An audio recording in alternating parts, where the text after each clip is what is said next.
오늘 창세기 23장은 사라의 죽음을 통해서 이 죽음이 얼마나 이 하나님의 중요한 의미가 있는지 성경 한 장을 전체를 이렇게 할애하고 있습니다. 그래서 오늘 조금 우리 죽음의 의미를 보면 무드셀라의 죽음, 또 아벨의 죽음, 노아의 죽음, 또 하란에서 데라의 죽음, 모세의 죽음은 모두가 큰 의미를 내포하고 있다 그랬어요. 그러니까 한번 살다 가는 것은 그냥 태어났다 죽은 것이 아니고, 그리고 그냥 단순하게 이름 석자 남기고 죽는 것이, 이름을 남기고 가는 것이 아니라 태어났을 때 분명한 하나님의 계획 속에 있는데, 하나님의 계획을 이룬 사람의 죽음이 있고, 또 하나님의 계획을 방해하다가 가는 사람의 죽음이 있습니다. 그러므로 사라의 죽음은 굉장히 중요한 겁니다. 왜 중요하냐? 분명히 하나님께서 사라를 통해서 하나님의 언약의 씨를 주시겠다고 약속했고, 그 약속이 사라를 통해서 이루어졌기 때문에 그렇습니다. 하나님의 뜻에, 하나님의 계획에 쓰임받는 것이 그게 진짜 축복인 줄 믿습니다. 그래서 오늘 첫 번째 보면 죽음은 개인과 시대에 대한 하나님의 계획이다 그랬습니다. 무드셀라의 죽음은 의인 노아와 상관이 있다 그랬는데, 어떤 상관이 있느냐? 성경에서 제일 오랫동안 산 사람이 누구겠습니까? 무드셀라죠. 969세를 살았습니다. 근데 언제까지 살았냐면 노아가 방주를 다 완성하고 홍수가 나기 전에 하나님이 불러가셨어요. 하나님이 노아에게 방주를 만들라고 얘기하죠. 방주를 100년 이상에 걸쳐서 만드는데, 만들 때마다 동네 사람들의 얼마나 많은 비난이 쏟아지겠습니까? 비도 안 오는데 방주 만들다고. 그런데 그 뒤에서 계속 언약으로 하나님의 언약은 반드시 성취될 것을 계속 말해주고 각인 뿔이 체질되도록 도와준 사람이 무드셀라라는 거. 왜 그러죠? 무드셀라의 아버지가 에녹인데, 하나님과 300년 동안 동행하다가 하나님이 데려가신 것을 본 사람이 무드셀라예요. 분명히 하나님이 함께 계시, 우리 사람은 하나님의 형상대로 창조되었고 하나님이 함께하는 언약의 비밀을 갖고 있는 사람이 무드셀라. 여기 성경을 자세히 보면 하나님이 아벨 대신에 누굴 주십니까? 셋을 주십니다. 그때 비로소 여호와 이름을 부르기 시작하죠.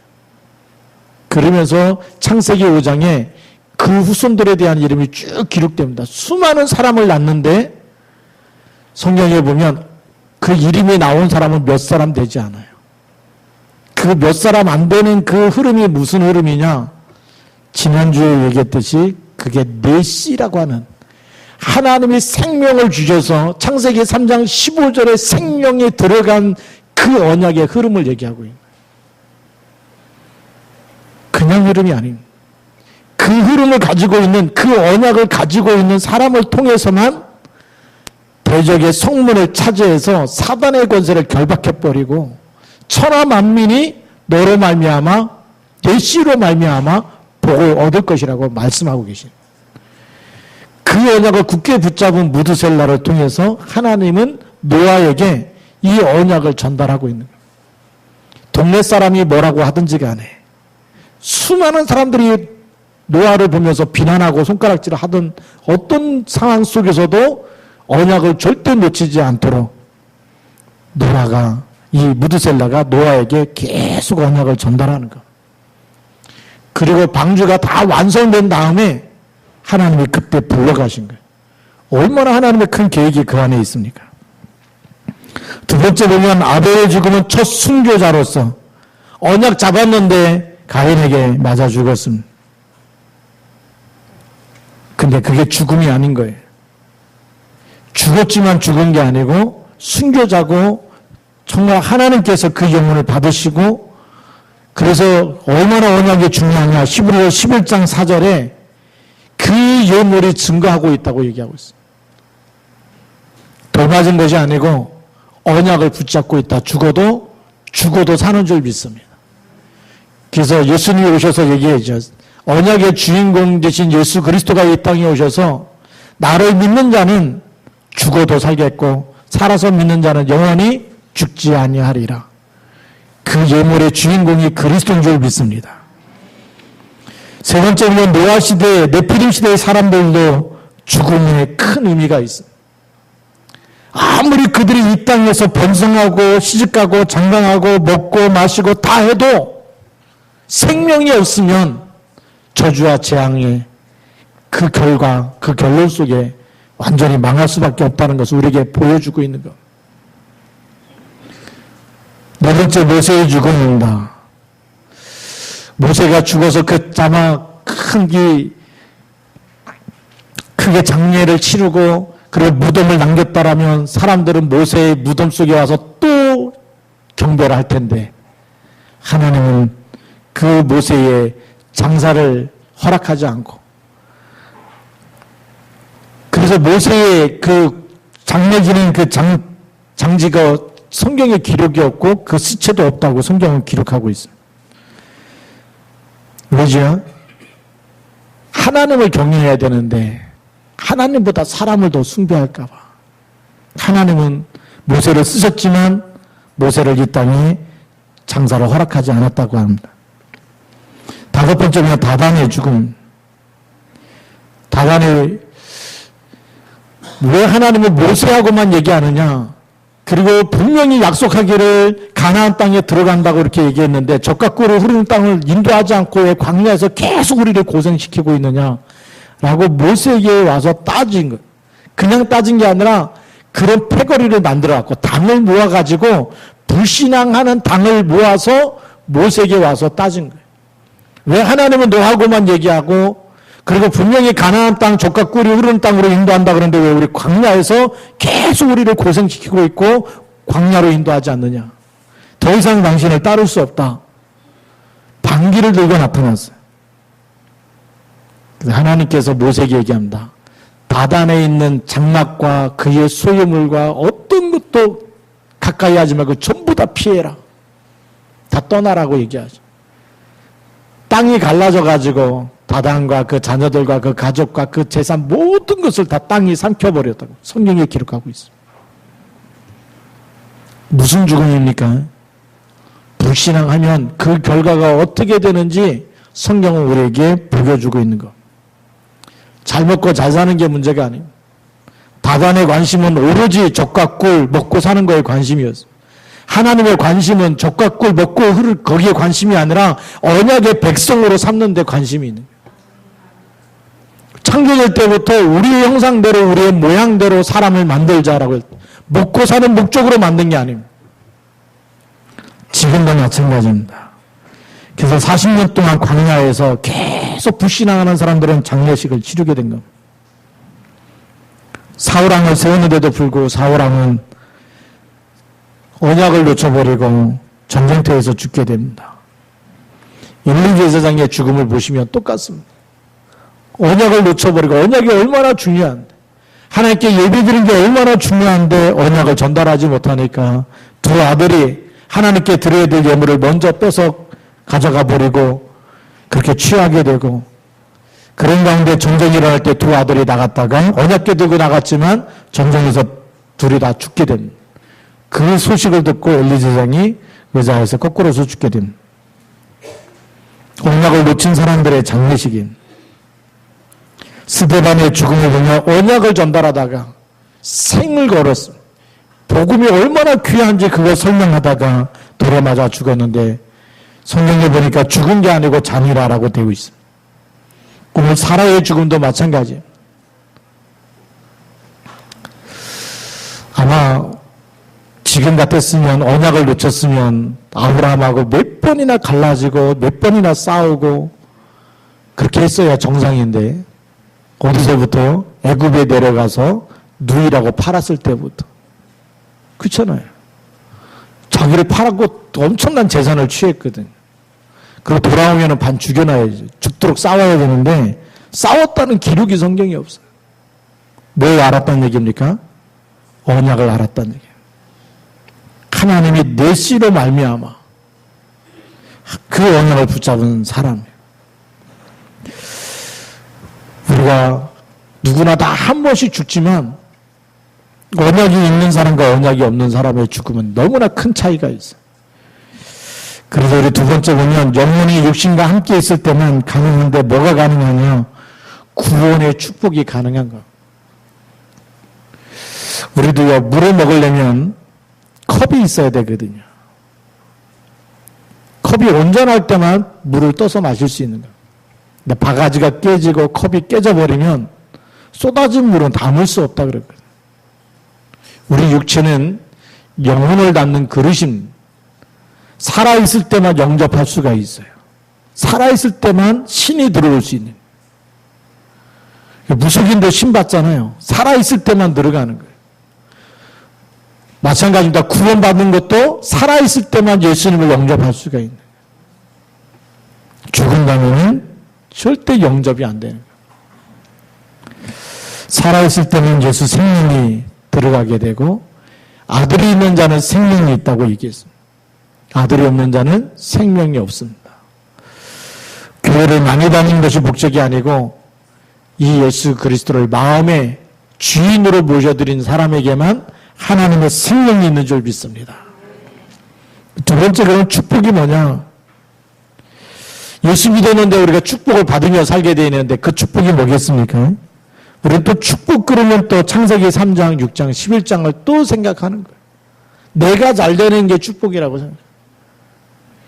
제가 신학생 때부터 이렇게 교회 다니면 많은 집사님들이 이렇게 기도 제목을 부탁하는데 특히 어느 분이 기도 제목을 많이 부탁하냐면 고3 자녀를 둔 분들이 꼭 기도 부탁을 많이 해요. 우리 자녀가 이번에 이런 대학을 가려고 그러는데 꼭 기도해 주십시오. 그 자녀가 믿음이 좋게 해달라고 부탁받은 기도는 한 번도 없어요. 공부 잘하게 해달라고 하고 좋은 대학에 들어가게 해달라고.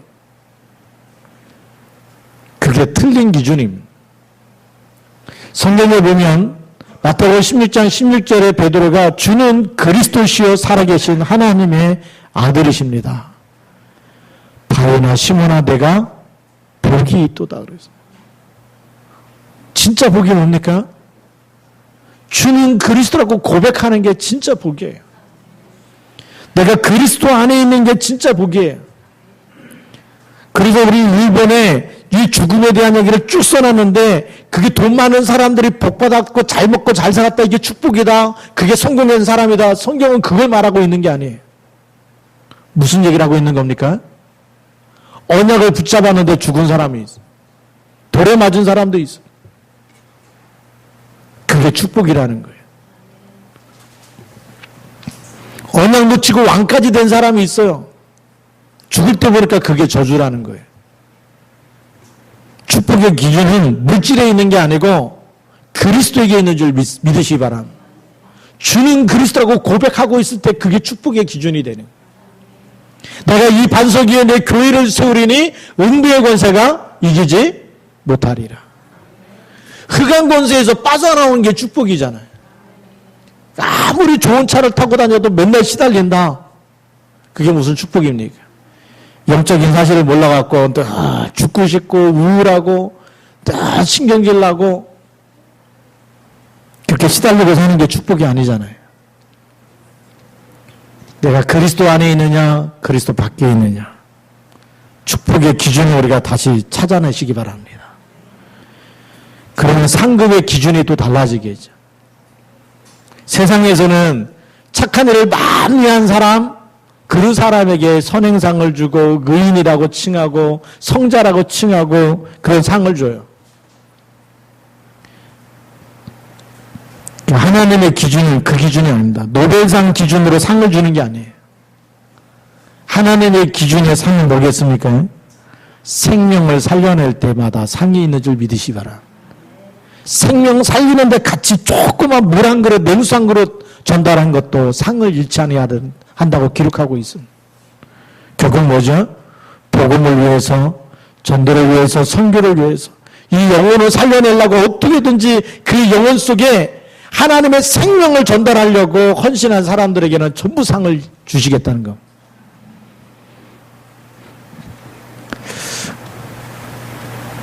그래서 우리는 이 상에 대한 기준을 빨리 바꿔야 됩니다. 바울이 얘기합니다. 구원받은 너희가 내 면류관이다라고 얘기합니다. 나의 상급이라고 얘기하고 있습니다.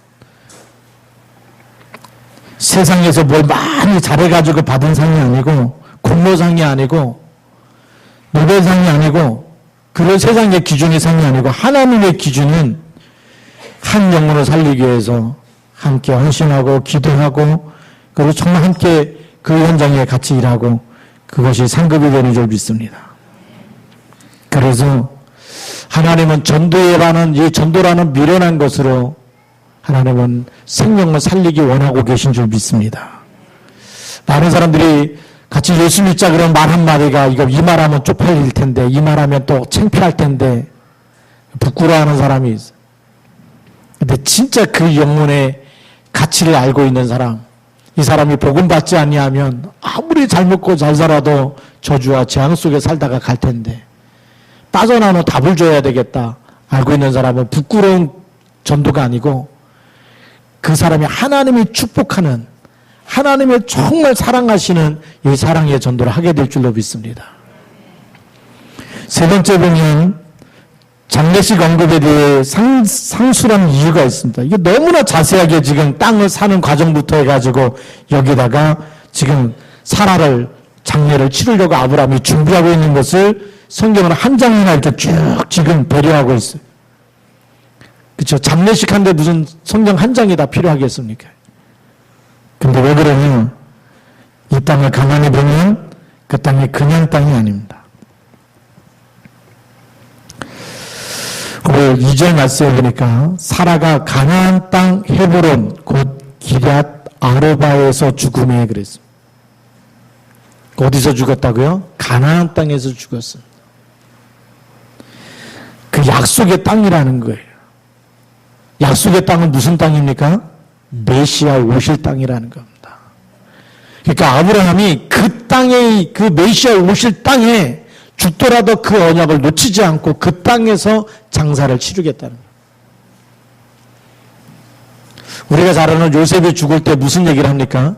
분명히 하나님이 우리 백성을 이 애굽 땅에서 구원하시고 건져내실 텐데 출애굽하겠다는 거죠.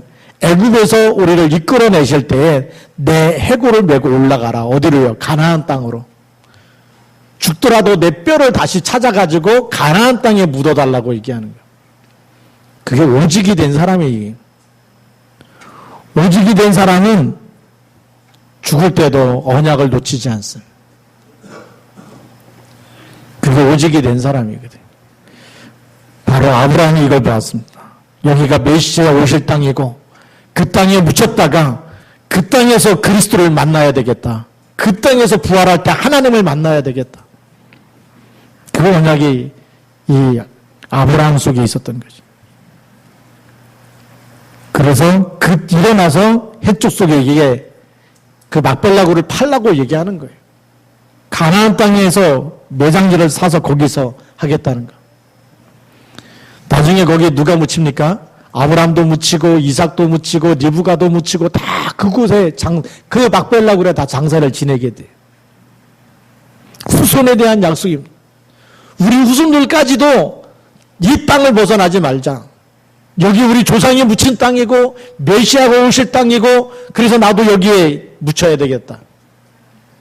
언약을 죽더라도 언약을 놓치지 않겠다. 제가 장례식 가서 장례할 때마다 그런 얘기를 합니다. 자녀들이 믿지 않을 때 꼭 죽을 때라도 유언을 남기십시오. 무슨 유언이요? 예수 믿으라고. 네. 죽을 때라도 한마디 남겨놓으면 평생 기억될 거 아니겠어요? 우리 어머니, 우리 아버님이 마지막 나한테 한 메시지가 뭐냐? 예수 믿으라는 거였다. 그게 이 장례식하고 똑같은 겁니다. 가나안을 떠나지 않고 헤브론 땅에서 막벨라 물에서 장례를 치르면서 무슨 메시지를 주고 있습니까? 절대 가나안 땅을 떠나지 말아라. 절대 그리스도를 놓치지 말아라. 세상에서 아무리 성공하고 아무리 실패해도 그리스도를 놓치지 말아라. 성공과 실패의 기준이 먹고 사는 기준이 아니라는 거예요. 그리스도가 있느냐 없느냐의 기준이기 때문에. 그래서 네 번째로는 매장기를 사서 크고 아름답게 하는 이유가 있습니다. 천막에 살았지만 매장기는 돌로 만들었습니다. 나그네 인생을 살고 있지만 본향을 알고 있습니다. 우리는 나그네 인생임, 떠돌이 인생임. 근데 우리의 본향, 죽을 때는 우리의 본향을 가게 되는 줄 믿습니다. 네. 그래서 메시아 오실 땅이라는 얘기는 뭐죠? 그 땅에 있어야 본향을 가게 되는 겁니다. 메시아 언약을 붙잡고 있어야 아무리 나그네로 살다 할지라도 하나님의 자녀고 우리의 시민권이 천국에 있는 줄 믿으시 바랍니다. 한 번 살다 가지만 잘 살았든 못 살았든 한 번 살다 가지만 그리스도 붙잡고 있으면 우리는 천국 시민권이 있는 줄 믿습니다. 한 번 살면서 계속 그 갈대아 우르를 떠나면서 또 애굽 땅에 내려갔다가 또 올라왔다가 많은 고생을 하며 살지만 나그네처럼 가나안 땅까지 왔어요. 그게 인생의 끝이 아닙니다. 메시아 오실 땅이고 그 언약을 붙잡고 있으면 천국에 대한 소망이 있는 땅인 줄 믿습니다. 그래서 내세에 대한 큰 소망을 가지고 성경은 그랬습니다. 우리가 지금 이렇게 의술이 좋아져서 100세 시대를 이렇게 내다보고 있지만 70세, 80세, 강건하면 80이라고 얘기했던 성경 말씀을 우리 기억합니다. 또 히브리서 9장 27절에 보면 사람이 한 번 죽는 것은 사람에게 좋은 것이요 그 후에는 심판이 있다라고 얘기하고 있습니다. 사람의 영혼이 없다면요, 굳이 착하게 살 이유가 없죠. 굳이 우리가 예수를 믿을 이유가 없습니다. 영혼이 없다면 개나 돼지하고 똑같은 수준이거든요. 죽으면 그게 끝이 아닙니다. 근데 성경에는 사람이 죽은 다음에는 반드시 심판이 있다고 얘기해요. 왜죠? 죄가 있기 때문에. 죄의 값은 사망이기 때문에. 이 죄는 아무리 착하게 살아도 없어지지가 않아요. 그걸 원죄라 그래요. 아무리 똑바로 살아도 가문에서 우상숭배한 3, 4대 내려오는 저주와 재앙은 피할 길이 없어요. 그 문제를 해결하기 위해서 그리스도가 이 땅에 오신 줄 믿습니다. 왜 우리가 오직 그리스도 붙잡아야 되느냐? 왜 아브라함이 이 가나안 땅에서 막벨라굴을 사가지고 그 땅을 떠나지 않고 거기서 장례 치르고 그 언약을 굳게 붙잡고 있느냐? 그리스도 놓쳐버리면 죄와 사망의 법에서 빠져나올 길이 없기 때문에 그렇습니다. 하나님이 그래서 그리스도를 보내시겠다, 이 약속을 아브라함이 붙잡은 줄 믿습니다.